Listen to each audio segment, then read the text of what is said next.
என் கதையை எவனா திருடுன்னு சொன்னான்னா நான் தான் திருடினேன், உன்னுடைய கதை என்ன கொண்டா, என் கதையை நான் காமிக்கிறேனே, உன் கதை என்ன, ரெண்டு ஒன்றா இருந்ததுன்னா ஓகே, தண்டனை என்னவோ அது நான் அனுபவிக்கிறேன். இது நம்ம ஊரில் வந்து இது கிண்டல் பண்ணுறவங்க வந்து ரொம்ப ஜாஸ்தி. அதே கிண்டல் பண்ணுறவன் ஸ்பைடர் மேனை போய் பார்ப்பான். ஆனால் நம்ம வந்து அந்த மாதிரி பண்ணால் அதை கிண்டல் பண்ணுவாங்க. அவனை மாதிரி பண்ணுறதுன்னா 1000 கோடி ரூபாய் கொடுங்க, பண்ணுறோம் நாங்கள் கொடுத்த அமௌண்ட்டில் இவ்வளோ தான் பண்ண முடியும்.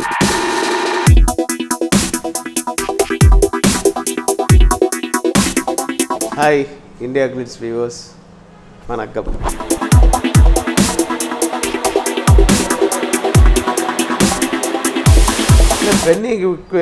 பென்னி குயிக்ன்றவர் வந்து என்ன வாழ்ந்தவரை பற்றி நம்ம நிறைய பேப்பரில் படித்தோம். உலகம் பூரா அவரை பற்றி பேசுகிறாங்க. ஒரு வெளிநாட்டுக்காரர், ஒரு இந்தியாவில் ஒரு சாதாரண ஒரு மதுரை மாவட்டத்தில் ஜனங்க கஷ்டப்படக்கூடாதுன்னு நினச்சி அவர் அந்த டேமெல்லாம் அடிச்சுட்டு போனதுக்கப்புறம் வெள்ளைக்காரன் மறுபடியும் அதுக்கு வந்து அப்போ இருந்த பிரிட்டிஷ்காரன் வந்து மறுபடியும் காசு கொடுக்க மாட்டேன்னு சொன்னோடனே அவர் தன்னுடைய சொத்துக்களெல்லாம் விற்று கொண்டு வந்து அவருடைய செலவுலேயே அந்த டேமை கட்டிட்டு போனார். அப்படிங்கிறது தான் அது அந்த கதை. அது ஒரு வெள்ளைக்காரனுடைய கதை. அது வந்து கண்டிப்பாக அது ஒரு இன்ஸ்பிரேஷன் தான். ஸோ அந்த இன்ஸ்பிரேஷனில் உருவாக்கப்பட்ட கதை தான் பை பொன் குமரன். அந்த பேஸை வச்சுக்கிட்டு நான் வேறு ஸ்க்ரீன் ப்ளே பண்ணேன் ரஜினி சாருக்காக. இதுதான் உங்களுடைய வாழ்க்கை, இதுதான் உங்க பிள்ளைங்களோட முன்னேற்றம், இதுதான் நாளைக்கு உங்களுடைய பொழைப்பு, தொழில், சோறு, இடம், உடை, சந்தோஷம் எல்லாம்.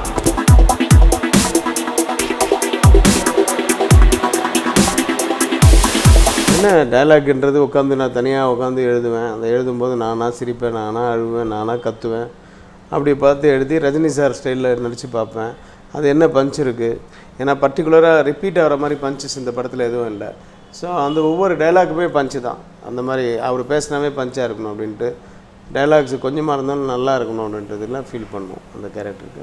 அப்படி வந்து அமைஞ்சது தான் அது. நீ அதிகமாக பேசுகிற. எஸ், கொஞ்சமாவது பிறந்த நாட்டுக்கு நல்லது செய்யணும்னு அதிகமாக பேசுகிறேன்.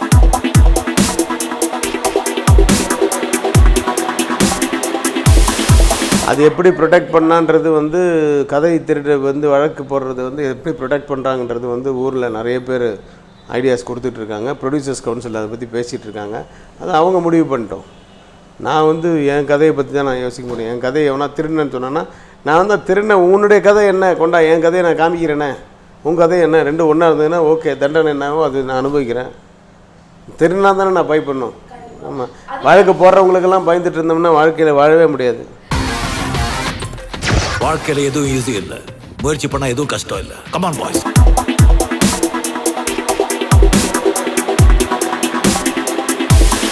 அவர் ஆஃப்டர் 4 இயர்ஸ் நடிக்கிறாரு, ஆஃப்டர் ரோபோ நடிக்கிறாரு. நிறைய துள்ளலெல்லாம் அவர்கிட்ட இருந்து எதிர்பார்ப்பாங்க. ஸோ அவங்களையும் நான் வந்து அப்செட் பண்ணக்கூடாதுன்றதுக்காக தான் அந்த மாதிரி ஸ்க்ரீன் ப்ளே ஒன்று பண்ணோம். லிங்கேஸ்வரன் ஒரு கேரக்டர் வந்து ஒரு வித்தியாசமான ஒரு கேரக்டர் எங்களுக்கு கதையாக கிடச்சிது த்ரூ பொன் குமரன். அந்த ஸ்க்ரீன் ப்ளே தான் இப்போ நீங்கள் சொல்கிறீங்க ஃபாஸ்ட்டாக இருக்குன்னு சொல்லிட்டு. பட் இந்த லிங்கேஸ்வரன் கேரக்டர்னு உள்ளே வரும்போது அதை நான் எவ்வளோ ஸ்பீட் பண்ணி கொடுக்க முடியுமோ அவ்வளோதான் கொடுக்க முடியும். அதுக்கு மேலே ஸ்பீட் பண்ணால் அதனுடைய சாரம் குறைஞ்சிரும். அதனால் வந்து அது உங்களுக்கு ஃபஸ்ட் ஹாஃப் மட்டும் ஸ்பீடாக இருக்குன்ற ஃபீல் இருக்குது. லெங்க்த்து பார்த்தீங்கன்னா ஃப்ளாஷ்பேக்கு அதிகமான லெங்க்த்துன்றதுலாம் கிடையாது. நீங்கள் உங்களுக்கு ஃபீல் அப்படி இருக்குது தவிர that is also same length. என்ன ப்ரெசென்ட் என்ன இருக்கோ அதே தான் இருக்குது.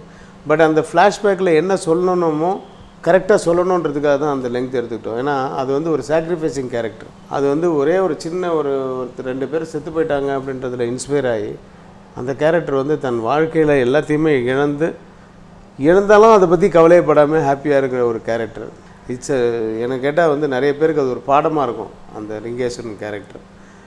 அது வந்து அந்த அளவுக்கு கூட சொல்லலை, அந்த லெங்க்த்து கூட சொல்லலைன்னா அது நல்லா இருக்காது. அதனால தான் நான் முன்னாடியே சொன்னேன்.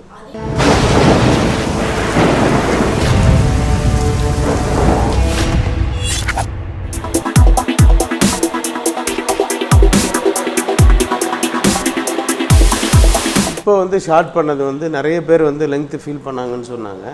அதனால் வந்து நான் வந்து தேவையானதெல்லாம் ஒன்றும் இருக்கவே இல்லை. தேவையில்லாத போர்ஷன்ஸ் சிலது லைக் காமெடி அந்த மாதிரி போர்ஷன்ஸ் எல்லாம் வந்து கதைக்கு தேவையில்லை அப்படின்னு சில பேர் ஃபீல் பண்ணாங்க. அந்த புலவர் காமெடி அந்த மாதிரி சில விஷயங்கள் தான். அப்புறம் அந்த ஜுவல்லரி எபிசோட் கொஞ்சம் ரொம்ப லெங்க்த்தாக இருக்குன்னு ஃபீல் பண்ணாங்க. அதில் கொஞ்சம் குறைச்சேன். அவ்வளோதானே தவிர நான் எதுவும் குறைக்கல. 10 நிமிஷம் கூட இல்லை, 8.5 நிமிஷம் தான் குறைச்சிருக்கேன்.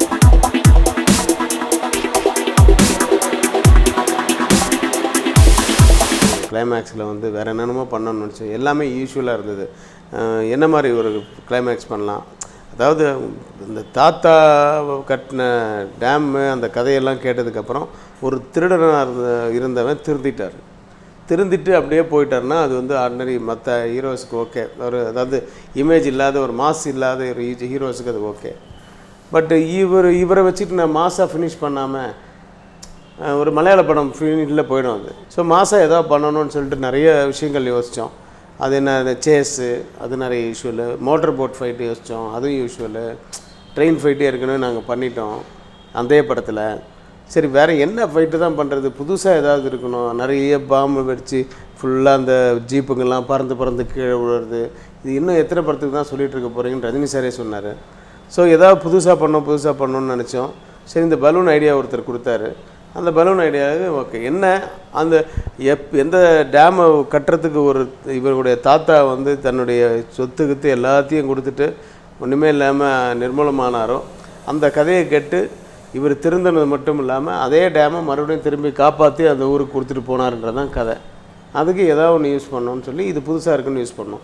இது நம்ம ஊரில் வந்து இது கிண்டல் பண்ணுறவங்க வந்து ரொம்ப ஜாஸ்தி.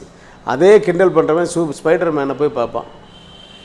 அதே இது பண்ணுறவன் வந்து இது பறந்து வர்றதெல்லாம் இப்போ ஒரு இவ்வளோண்டு எலி குஞ்சு வந்து இப்போ என்னெல்லாம் பேசுதுன்னா அதை பார்ப்பாங்க. மீன் பேசும் அதை பார்ப்பாங்க, ஆஹா ஓஹான்னு பாராட்டுவாங்க. ஆனால் நம்ம வந்து அந்த மாதிரி பண்ணால் அதை கிண்டல் பண்ணுவாங்க. It's natural. ஏன்னா அவன் பண்ண அதை இக்கரைக்கு அக்கறை பச்சை, அவன் பாரு எப்படி பண்ணியிருக்கான்னு. அவனை மாதிரி பண்ணுறதுன்னா 1000 கோடி ரூபாய் கொடுங்க பண்ணுறோம் நாங்கள் கொடுத்த அமௌண்ட்டில் இவ்வளோ தான் பண்ண முடியும். அது புதுசாக ஏதோ பண்ணணும்னு நினச்சோம். கிண்டல் பண்ணுறவங்க பற்றி இல்லை. அதே இதெல்லாம் குழந்தைங்களுக்கும் இப்போ லேடிஸுக்கெல்லாம் ரொம்ப பிடிச்சிருக்கு இந்த பலூன் ஃபைட்லாம். யூத்து தான் அது கிண்டல் பண்ணுவாங்க, அது நேச்சுரல். நானும் யூத்தாக இருக்கும்போது நிறைய கிண்டல் பண்ணியிருக்கேன். So carry on, no problem.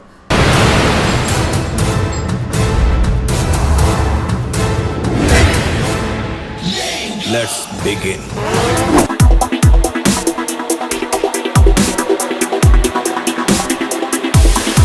இதெல்லாம் வந்து நான் ஒவ்வொரு படத்துக்குமே நான் என்னுடைய கேரக்டர் என்ன அதுன்றதெல்லாம் அப்புறம் யோசிக்க மாட்டேன். படம் ஷூட்டிங் நடந்துக்கிட்டே இருக்கும்போது நடக்கிறது தான் அது. ஸோ இந்த மாதிரி கிளைமேக்ஸில் வந்து இந்த கமிஷனர்னு ஒருத்தர் வரணும். நான் இல்லைன்னா வேறு யாராவது ஒரு கெஸ்ட் ரோல் தான் பண்ணலான்ட்டு இருந்தது. அது அப்புறம் நானே பண்ணலான்னு சொல்லி டிசைட் பண்ணதுக்கப்புறம் எல்லாருமே விருப்பப்பட்டாங்க. ஸோ டிசைட் பண்ணதுக்கப்புறம் ஸ்பாட்டில் பேசுகிறது தான். ஒவ்வொரு சீன்லையுமே என் டைலாக் என்ன, உன் டைலாக் என்ன, சரி நீ இது எப்படி அடிக்கிறியா, அதுக்கு நான் கவுண்டர் இப்படி அடிக்கிறேன் அப்படின்றதெல்லாம் பேசி வச்சுட்டு பண்ணுறது தான்.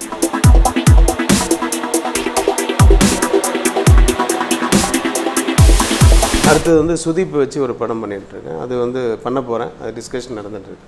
Thank you very much.